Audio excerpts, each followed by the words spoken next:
Amém? Abra sua Bíblia, são 7h30, o horário voa. Eu estou aqui dizendo para o pastor Paulo como nesse domingo é tão especial a gente ver tanta coisa, ver o testemunho da irmã de 10 anos atrás, ver o testemunho vivo até hoje. Quando ela falou de container, nem eu lembrava mais disso, vendo hoje essa irmã trazendo essa mensagem lá de Pernambuco, onde eu morei por 2 anos e meio, trabalhei ali, e eu vou dizer, essa temperatura para eles é gelado mesmo. Quando faz 26 graus é cachecol.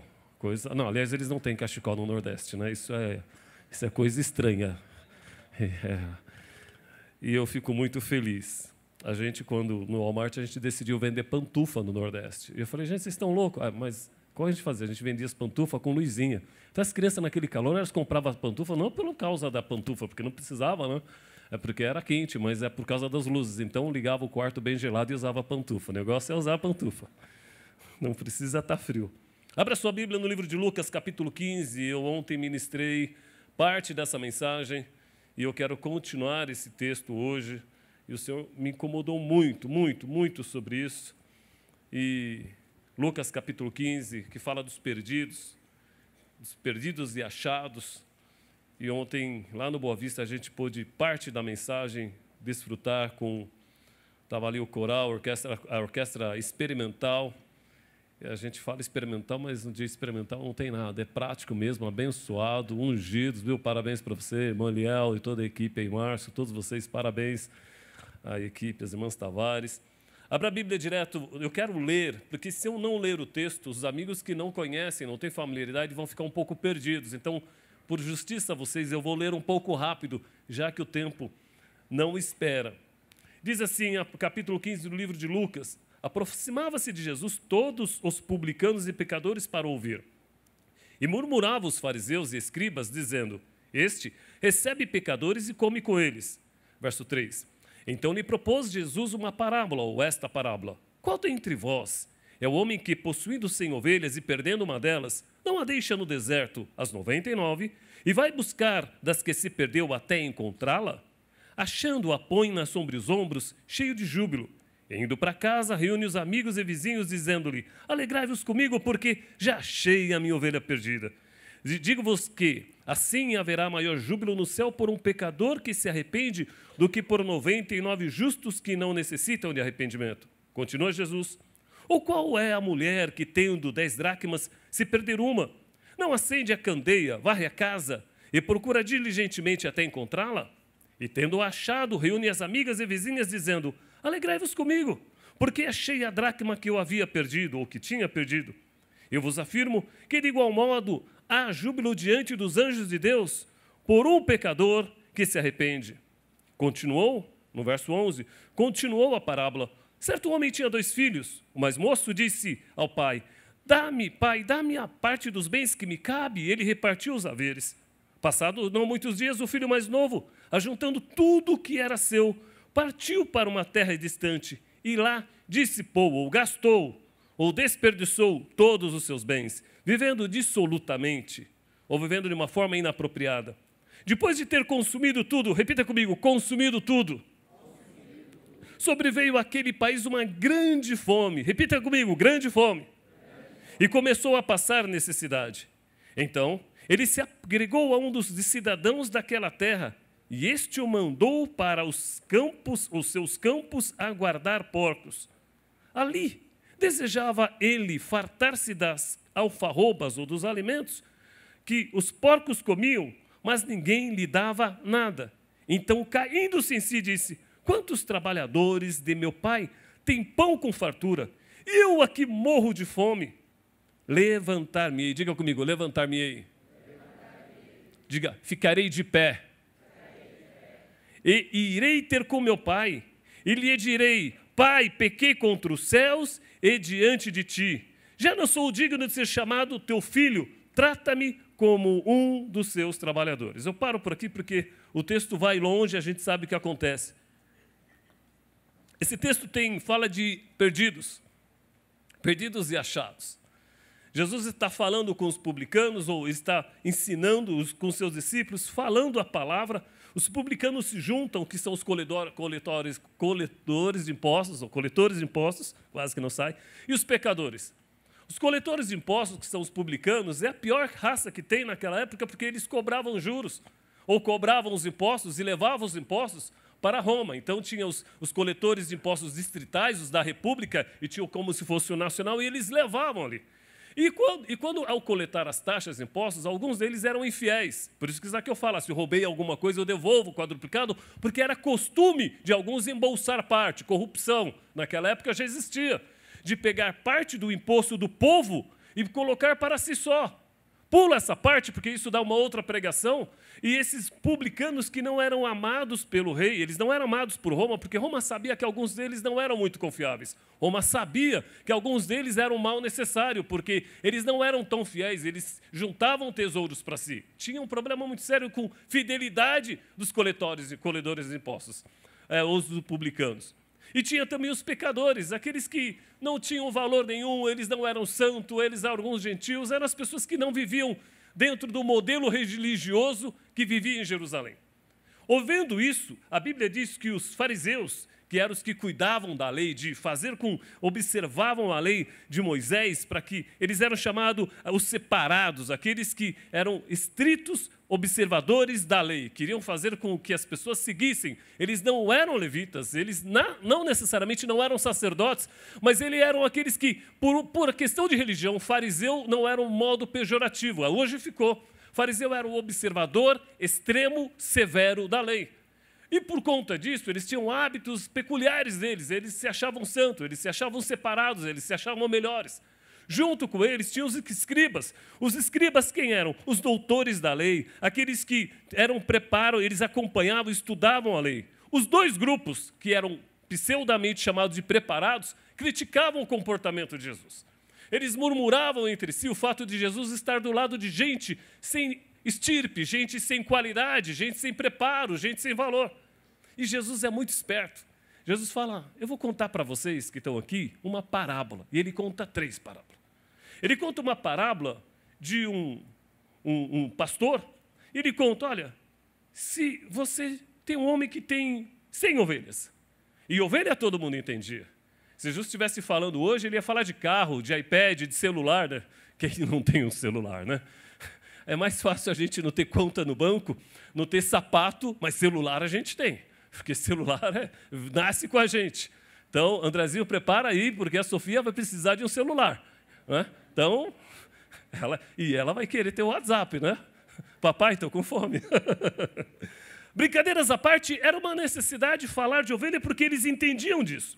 Ele fala, se alguém tem 100 ovelhas e perde uma, você acha que o pastor de verdade vai deixar essa uma morrer no deserto? Não.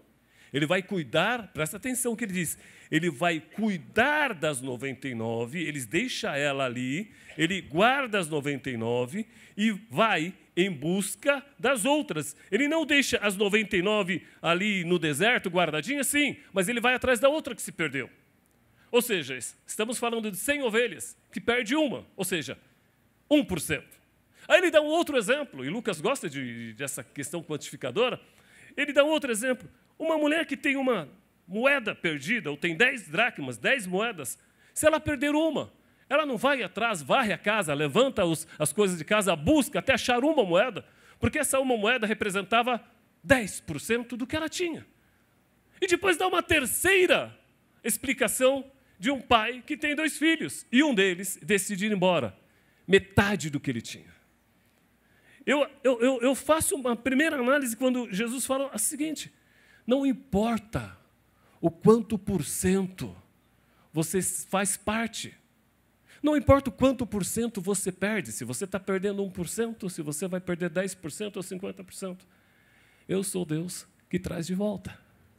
Não importa o quão é o teu prejuízo, a verdade é que eu sempre vou trazer de volta. Tudo que pôr na minha mão, eu trago de volta.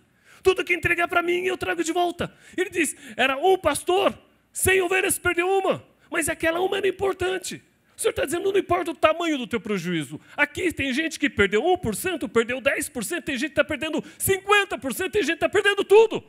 Mas não importa o que você está perdendo essa noite, se você pôr na mão do Senhor, hoje é noite de trazer de volta, é noite do Senhor falar, eu sou o Senhor que traz de volta. Falo com gente que perdeu pouco e gente que perdeu muito. E está aqui lamentando. O Senhor fala, não se preocupa, eu cuido do teu 1, do teu 10 e do teu 50. Porque para mim não tem percentual, para mim o que tem é destino, propósito. Eu tenho o destino, eu tenho um propósito na tua vida. Não importa o quanto você perdeu, por maior que seja a sua perda, comigo você tem ganho. E ele começa contando uma parábola que eu acho muito interessante. A parábola dos filhos, ou do filho pródigo, podia ser do mais velho pródigo, porque o pródigo não era só o filho novo, depois a gente entra no outro assunto, no outro dia a gente fala sobre o pai amoroso e sobre o filho mais velho. Dá para falar dos 3 aqui, mas a parábola que Jesus fala especificamente começa focando no filho mais novo. O filho mais novo, por mais interessante e simples que seja essa mensagem, ela tem uma coisa muito comum. Eu pus o título, não é normal. Repita comigo, coisa que não é normal. Coisas que não são normais, ou coisa que não é normal. Para melhor memorizar, coisa que não é normal. Você já viveu uma situação que não é normal? Uma situação que você fala, esse negócio não está certo. O André viveu uma situação de não normal para o lado bom, mas às vezes, a maioria das vezes, a gente vive coisa que não é normal.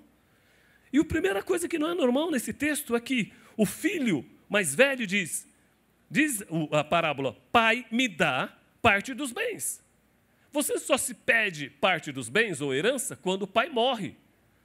O herdeiro só toma posse da herança quando o dono da posse, ele morre.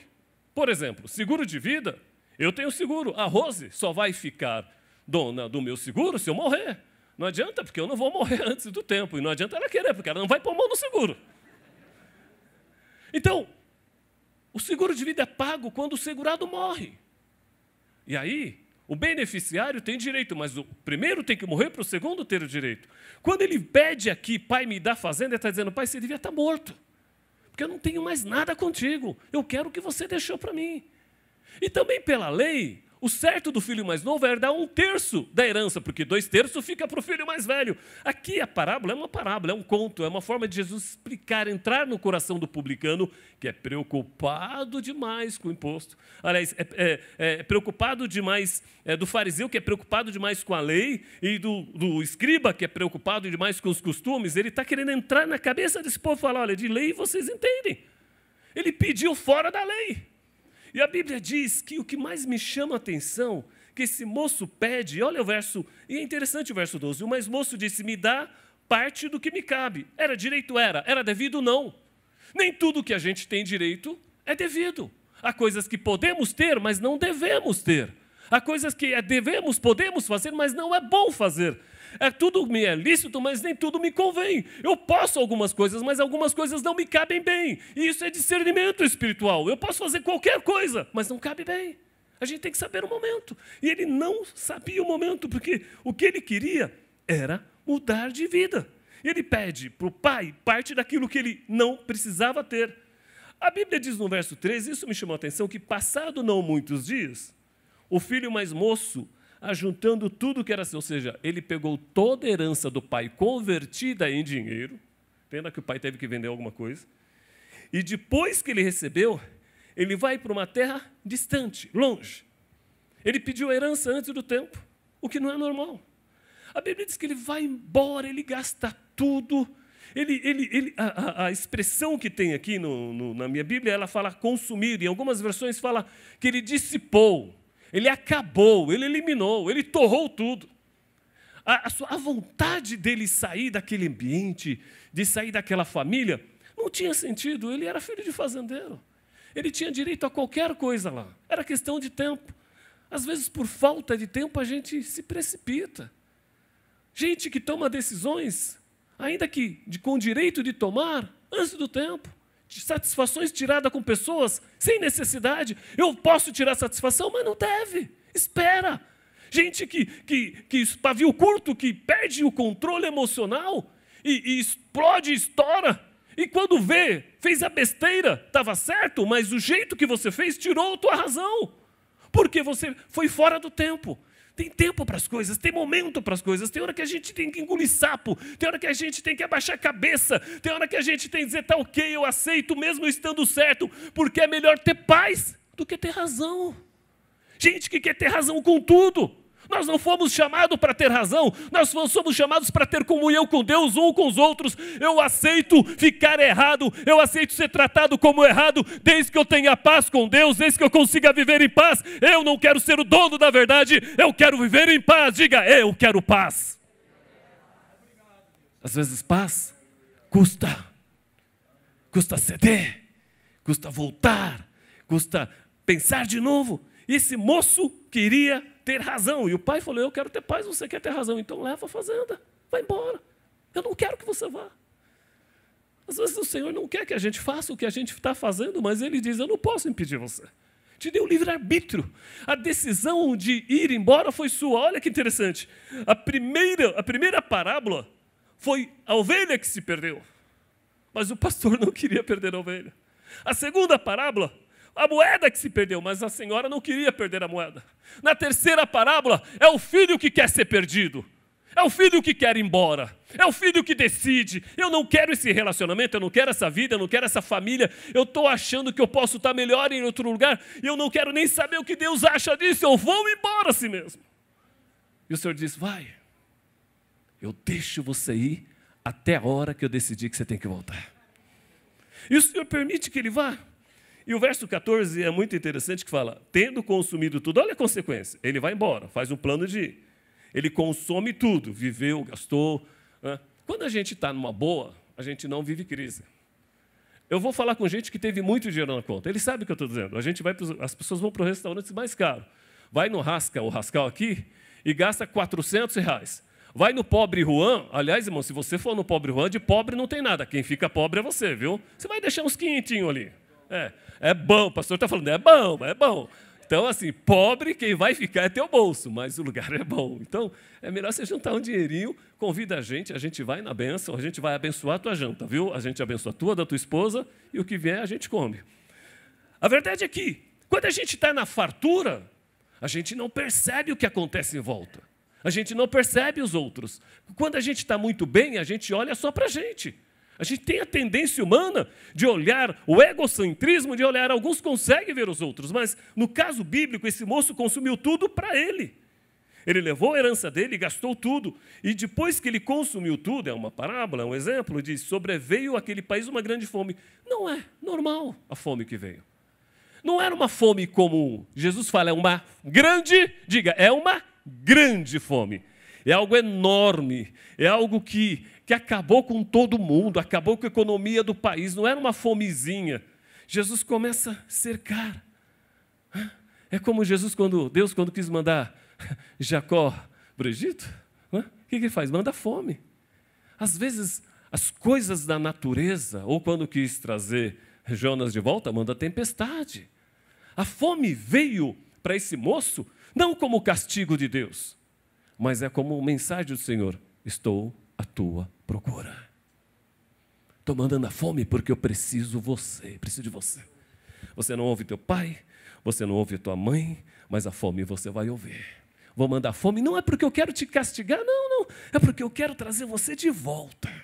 Eu quero trazer você para perto de mim. Porque a Bíblia diz que ele estava fora dos sentidos, e você vai entender depois, ele estava fora de si. Ele gastou tudo, e quando a fome chegou, e ele começou a passar fome, porque o Senhor falou, eu vou trazer a fome, porque acabou o teu dinheiro, mas se a fome não vir, você vai viver trabalhando para os outros e vai se acostumar. Então o Senhor, para que ele não fosse para lugar nenhum, a fome atingiu as pessoas que estavam em volta dele. Por quê? Para pressioná-lo, o Senhor criou um quadro endêmico para atingi-lo. Aí ele vai, e a única coisa que ele consegue fazer é chegar junto de um cidadão daquela terra que manda guardar porcos. Gente que desce a um nível tão grande não percebe. Ele não estava mal, ele achou que guardar porco era uma coisa que dava para engolir. A Bíblia diz que ele até tentou comer as alfarrobas, as comidas, mas ela não é muito digestiva, a alfarroba não é para ser comido, mas os porcos fazem muito bem. E ninguém me dava nada. Ninguém via nele necessidade, mas ele passava necessidade.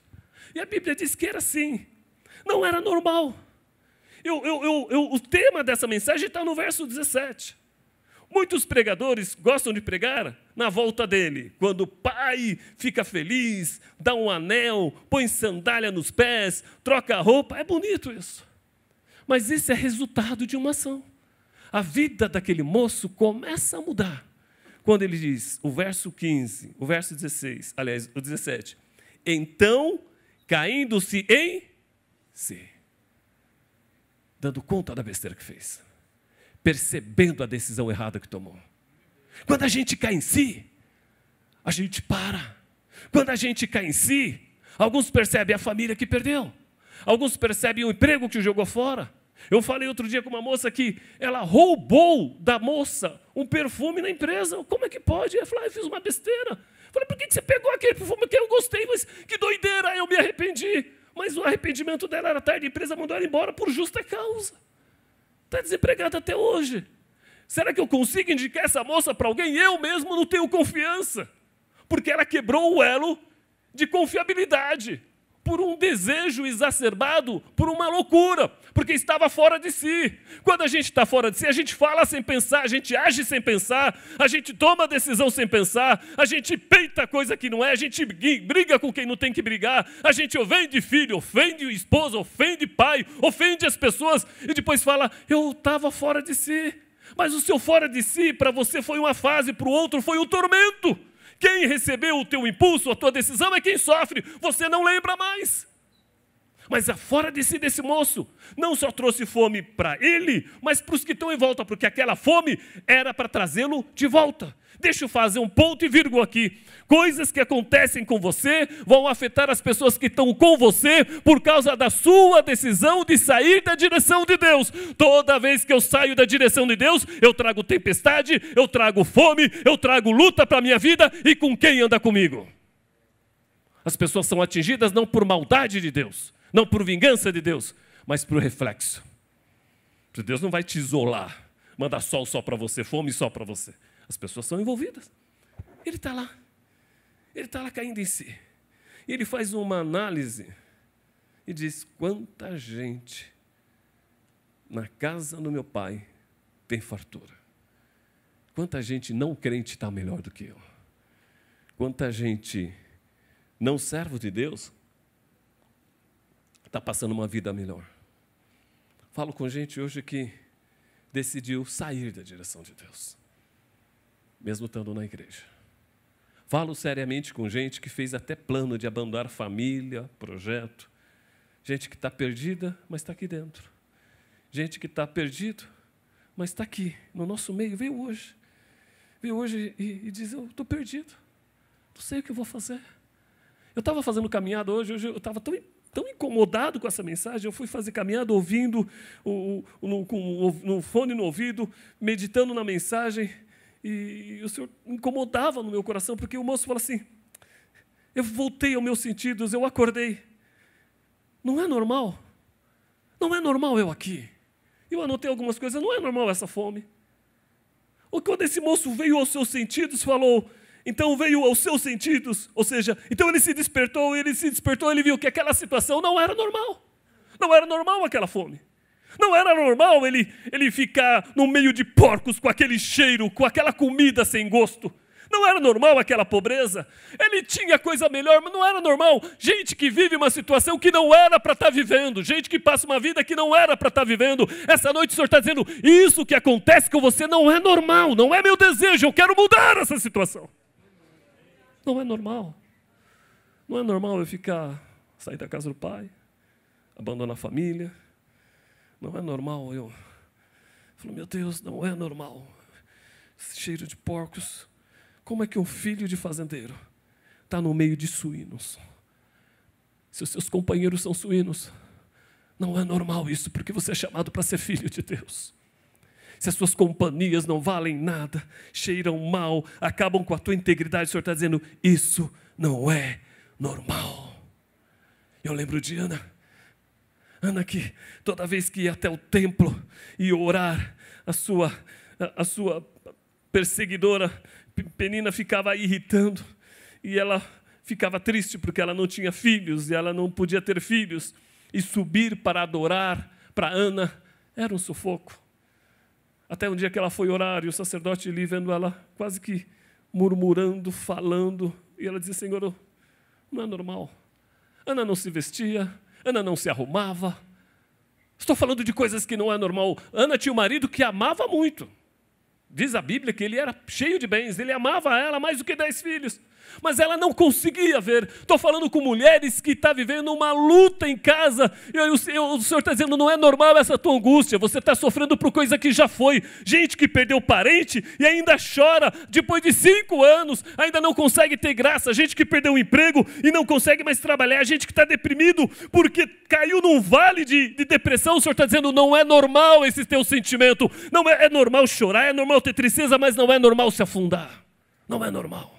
Não é normal ficar noite sem dormir. Não é normal não falar com as pessoas porque você está com raiva. Essa sua raiva não é normal. Esse seu ódio não é normal. Essa sua vingança não é normal. Eu venho da parte do Senhor dizendo: o Senhor diz, tem que acabar porque não é normal. Xerecantana Bachávia.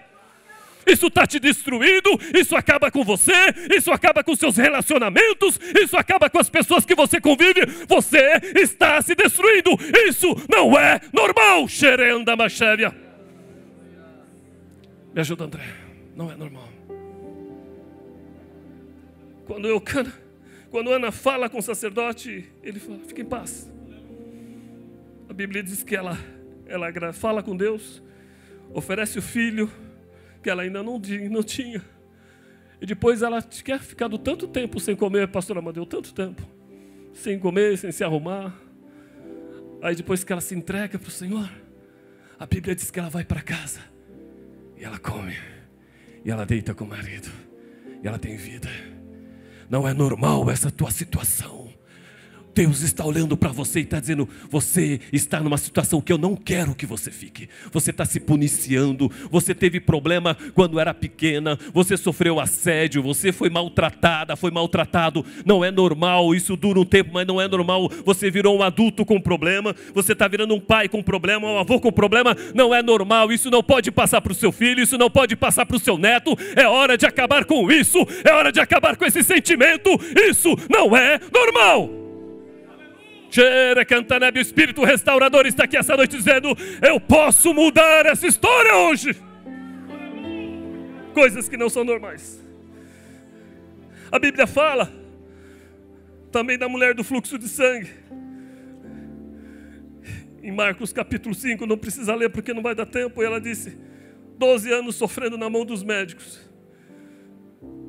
Sofrendo quer dizer, eles tomaram tudo dela. Não conseguia aproveitar a vida para nada. Mas ela, ouvindo falar que Jesus estava ali naquele lugar, ela decidiu ir por detrás dele e tocar nas vestes dele na orla. Não tinha exemplo bíblico de alguém tocando na orla de Jesus e sendo curado. Depois teve. E ela falou: não é normal essa minha vida. Não é normal, 12 anos de enfermidade, tem alguma coisa errada, não é normal. O Senhor está dizendo: é certo que alguns problemas passem um tempo, mas tem coisa que tem que acabar. Tem coisa que tem que dar um basta. Essa briga vai, fica, junta, larga, volta, larga de novo. Isso não é normal. Esse namorado que uma hora está junto, outra hora está separado, volta, te amo, mas te maltrata, não é normal. Quem ama não maltrata. É hora de romper com isso, Xerecantanábia. Esse relacionamento tempestuoso, de briga, de maltrato, de delegacia, de ofensa, não é normal. O Senhor está dizendo: eu quero mudar isso, Xerecantanábia. O Espírito me trouxe aqui para falar com gente que está vivendo uma anomalia na vida, dizendo: isso não é normal. Gente que vem para a igreja e que quando volta para casa é um inferno o relacionamento. Isso não é normal. Você foi chamado para ser filho de Deus, para viver o melhor dessa terra em relacionamento. Quando eu não estou falando de dinheiro, estou falando de relacionamento com Deus. Ela decide: se eu tocar nele. Não era normal tocar nele, porque ela estava impura, ela não podia tocar nele. Mas ela falou: se eu tocar nele, a minha vida muda. Volto para o texto bíblico em Lucas, porque o tempo está aqui curto. A Bíblia diz que ele cai em si e diz: quantos trabalhadores têm pão com fartura e eu aqui morro de fome? Ele disse: não é normal essa minha vida. Não é normal ficar sem comer, disse Ana. Não é normal ficar sem relacionar com meu marido. Não é normal essa vida de cama separada. Não é normal, eu estou me afundando. Eu quero parar, mas eu tenho que dizer isso. Tem irmãs aqui que por causa de traumas está engordando, está perdendo a saúde, está perdendo a beleza. Ela não tem vontade de ir para a igreja, você não tem vontade de trabalhar, você se acha um lixo, você se acha um nada, você se sente como aquele moço no meio dos porcos e diz: não é normal. O Senhor está dizendo: não foi para isso que eu te chamei. Você não se enxerga bela, mas eu te vejo bela. Você não se enxerga de talento, mas eu te dei talento. Você não se enxerga vitoriosa, mas eu te dei vitória. Para de olhar você como se você não valesse nada. Você é meu chamado, você é meu destino, você é meu endereço, diz o Senhor. Você é propriedade minha, você tem valor. Não é normal você ficar se afundando nisso. Falo com gente que cometeu pecados, saiu da igreja e vem para cá, mas não consegue se relacionar. Por quê? Porque se sente um lixo. O Senhor está dizendo: isso não é normal. Comigo ninguém é lixo. Ele disse no verso 18, onde eu encerro aqui, o moço disse: eu vou me levantar. Irei ter com meu pai e direi: pai, pequei contra o céu e pequei perante ti. Coisas mudam quando a gente decide se levantar. Coisas mudam quando a gente decide parar com essa situação.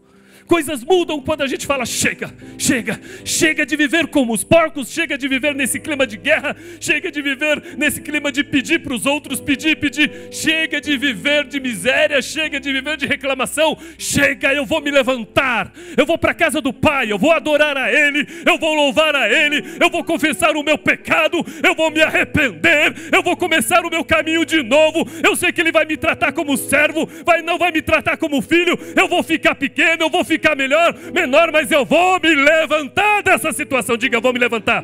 Diga: eu vou me levantar. Diga: pensa num problema, pensa numa crise. Diga: eu vou sair dessa crise, eu vou sair desse problema, eu vou me levantar. Eu estou encerrando. A palavra desse moço diz: eu vou me levantar. Tudo muda quando a gente decide se levantar. Quando a mulher do fluxo de sangue decidiu se levantar e tocar no Senhor, as coisas mudaram. Quando Ana decidiu confessar ao sacerdote o seu problema, seu dilema, as coisas mudaram. Tudo muda quando eu decido ir para a casa do Senhor e falar: Senhor, eu dependo de Ti. Eu sei que eu sou fraco, eu sei que errei, tomei decisões erradas, mas eu não sou errado. Eu estou no carro, mas eu não sou a garagem. Entendeu? Eu estou no carro, eu estou na garagem, mas eu não sou o carro. Ou seja, eu estou no meio do problema, mas eu não sou o problema. Eu caí em pecado, mas eu não sou o pecador eterno. Eu quero me levantar dessa situação. Eu quero voltar para a minha fazenda. Eu quero voltar para o meu leito. Eu quero voltar para adorar o Senhor. Eu quero cantar no coral. Eu quero pregar de novo. Eu quero abençoar pessoas. Eu quero falar em línguas. Eu quero abraçar meu filho. Eu quero beijar a minha esposa. Eu quero andar de carro. Eu quero ser feliz. Fiquemos em pé. Se levante a palavra dessa noite. Se levante e volta para a casa do Pai. Se levante e vá orar de novo. Se levante adorando ao Senhor. Ao som desse louvor. Hora de se levantar. Falo com gente de talento dessa igreja. Gente que não sabe como vai fazer para começar de novo. Gente que está quebrada e arrebentada. O Senhor falou: é hora de você se levantar. É hora de você se levantar. Levantar as coisas que não deram certo. Ele disse: como é que eu vou voltar para o papai? Eu vou dizer para ele que eu não quero ser nem servo, nem filho, eu quero ser servo. Eu vou voltar menor, não importa, você nunca vai ser menor. Você vai ser recebido como filho, nunca menos que isso. Essa noite eu falo para gente que saiu da igreja e falo para gente que está dentro da igreja, mas com o coração fora. gente que está despedaçada, gente que está quebrada, gente que está tanto tempo desempregado, tanto tempo machucado, gente que está com divórcio para ser assinado, gente que está com uma declaração de um tumor e você se sente miserável. O Senhor diz: você não é isso, você não é o que está escrito ali naquele papel, você é obra minha. Ao som desse louvor, se você se sente assim, vem para frente. Eu quero chamar você que não é crente, você que está nessa fase difícil. Eu quero chamar você que está nessa luta tão complicada. Eu quero chamar você para ser abençoado essa noite. Eu quero chamar você que afastou-se da igreja, você que saiu do caminho, você que deixou a palavra, você que está fora da palavra, vem para frente. Eu não posso, são 8h05, meu horário já está explodido aqui, mas eu quero orar por você. Eu vou orar por 2 tipos de pessoas apenas essa noite. Eu quero orar para você que deixou o caminho. Venha alguém com essa senhora aqui. Eu quero orar por pessoas que deixaram o caminho da palavra. Mas eu quero orar por gente que está aqui, congregando aqui, mas está passando a sua maior perda da vida. Gente que perdeu tanto e está sofrendo com a perda. Há 40 dias eu perdi a minha mãe. Até hoje dói. Ir para a casa dela, encontrar a cozinha vazia. Eu não sabia que doía tanto, queridos. Eu não sabia que sábado, que era o dia que eu tomava café com ela, era o dia mais triste da minha semana. Como eu choro aos sábados. Eu sei que eu vou ver lá no céu, eu sei que vou abraçá-la, mas ela faz falta. Às vezes a gente sofre com coisas que perdemos, que deixam um oco no nosso coração. E quando eu sinto saudade da minha mãe, eu louvo ao Senhor, eu canto hino, eu choro e continuo, porque continuar é necessário. O Senhor quer que você saia do teu lugar e continue, vem caminhando, vem. Eu vou encerrar essa noite, é com você, a palavra dessa noite, com gente que está sofrendo, com gente que está com oco no coração, porque perdeu demais. Você perdeu muito. Você perdeu demais. E você está sofrendo. Fica aqui, espaço aqui, ó. Tem espaço aqui. Abre mais um espaço aqui para cá, por favor. Os obreiros ajudem aqui. Estou falando com gente.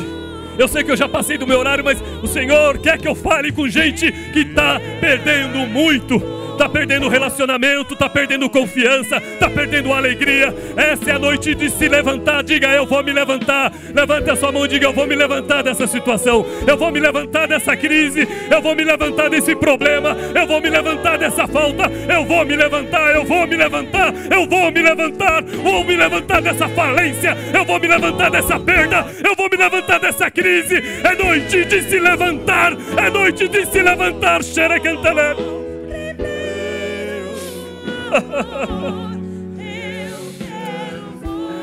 Eu sei como dói perder dói, mas o Senhor falou: se você perder 1%, eu trago de volta. Se você perder 10%, eu também posso trazer de volta. Se você perder metade, eu trago de volta. Eu sou o Senhor que traz de volta. Eu trago de volta. Eu trago de volta teu sonho, teu projeto. Eu trago a tua autoestima. Essa segunda-feira, as pessoas que aqui estão vão se levantar de novo. Levante as mãos para eles aqui. Levante as mãos. Diga comigo: eu vou me levantar. Eu quero que você pense em algo que você se sente derrubado. Diga: eu vou me levantar. Você vai abençoar seu filho, sua esposa, e você vai se... Tem gente chorando aqui. Há um choro aqui na frente de gente que está sofrendo, mas o Senhor diz: você vai se levantar, porque tudo começa quando eu quero começar.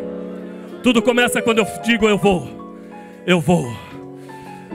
Espírito Santo de Deus que está aqui essa noite, ao som desse louvor, pode adorar ao Senhor enquanto nós oramos. Espírito Santo que está aqui, Espírito Santo que nos traz de volta, Espírito Santo que restaura, cura, liberta essa noite, cura corações, cura sentimentos. Tem gente chorando aqui. Senhor, Tu és o Deus que traz de volta. Restaura. Você vai se levantar, você vai ser restaurada, você vai ser restaurado, você vai ser transformado, você vai para casa mais leve, porque a mão do Senhor está aqui.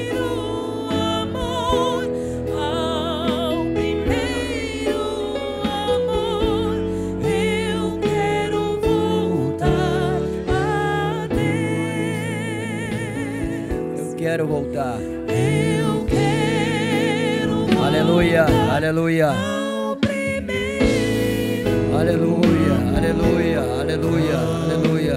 primeiro amor. Eu quero voltar a Deus. Vamos orar neste momento e pedir a Deus a bênção, a graça.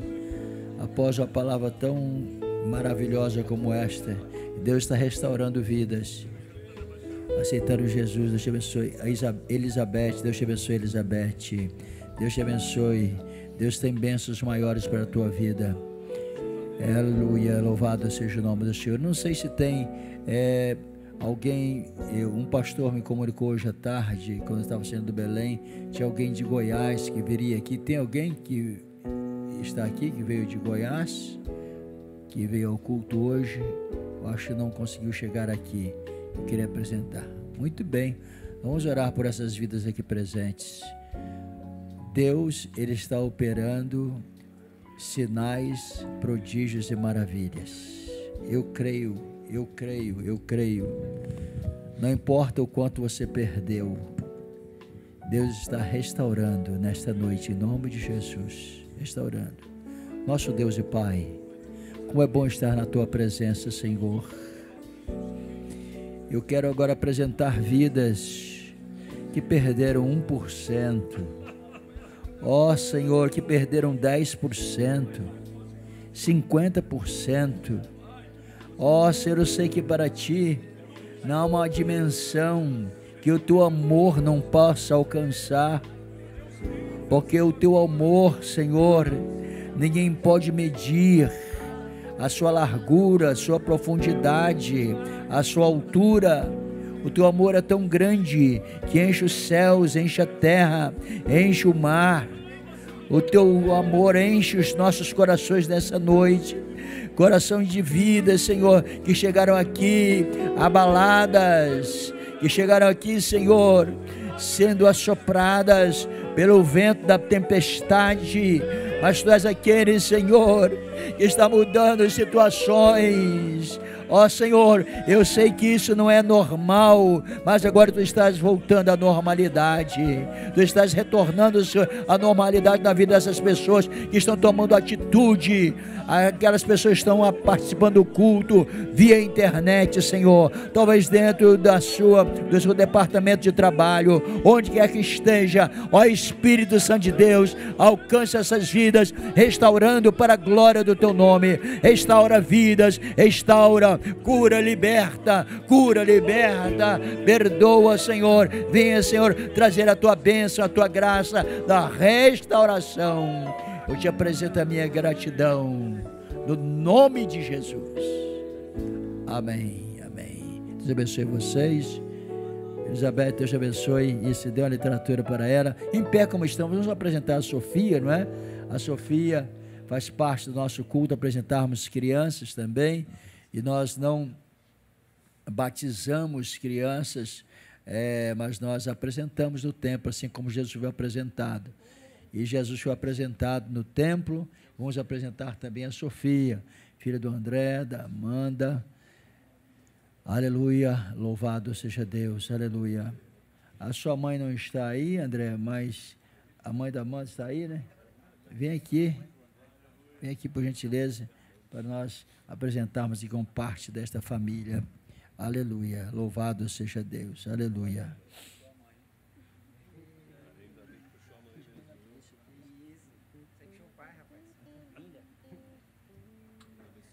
É linda menina mesmo, Sofia, que benção, hein? Tá. Olha, estão convocando a Andrés para representar aqui a família. Cadê a Andrés? Vem cá, Andrés, vem você, o Márcio, né? O casal, representa aqui a família também. Fernando já está aí, muito bem. Família que tem trabalhado por ele. E parece que vai ser cantora mesmo, viu? Já está cantando aqui, né? Aqui as crianças já nascem chorando afinado, graças a Deus, né? É uma bênção, né? Graças a Deus. Vamos apresentar o Senhor a Sofia. Nosso Deus e Pai, que bênção, Senhor, tomarmos aqui esta criança nas nossas mãos, nos nossos braços, Senhor, a Sofia. Ó Pai, Tu sabes de todas as coisas e o destino desta criança. Tu sabes, Senhor, que ela veio a este mundo para a glória do Teu nome, para que mudasse, Senhor, estruturas de vidas também, que onde ela estiver, ela seja luz no meio das trevas, ela traga alegria, traga paz, seja alegria de todos nós. Nós apresentamos, Senhor, e pedimos que Eu tenha em vista nessa criança, Senhor, sabedoria, graça, saúde, que ela cresça no temor da Tua palavra e que o Teu nome seja glorificado. É o que pedimos agradecidos no nome de Jesus. Amém. E como cantamos, Deus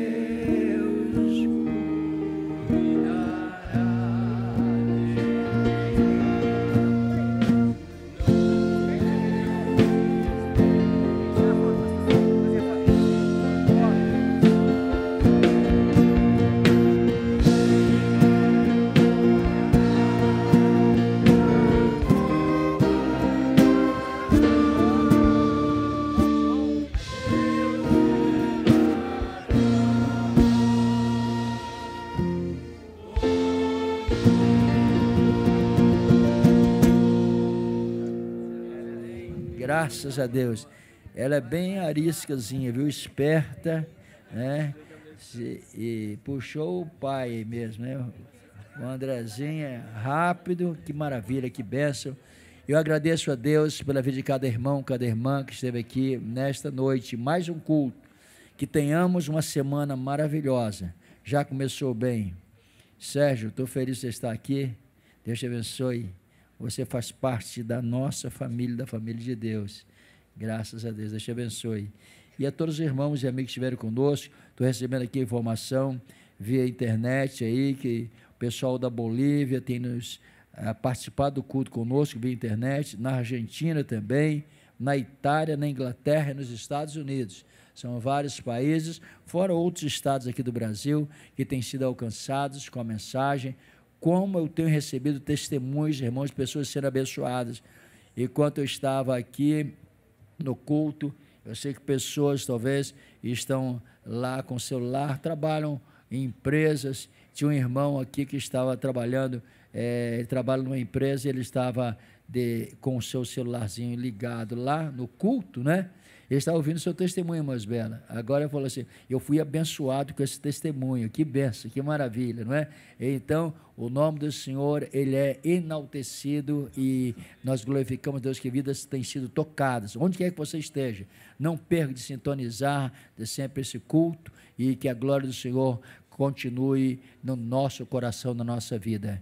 Que a graça do nosso Senhor Jesus Cristo, que o amor de Deus e a doce comunhão do Espírito Santo seja com todos vós e todos digam amém. Deus abençoe. Se você puder dar 30 abraços aí, 30 abraços pelo menos, né? Amém. Deus abençoe vocês. São bem-vindos aqui.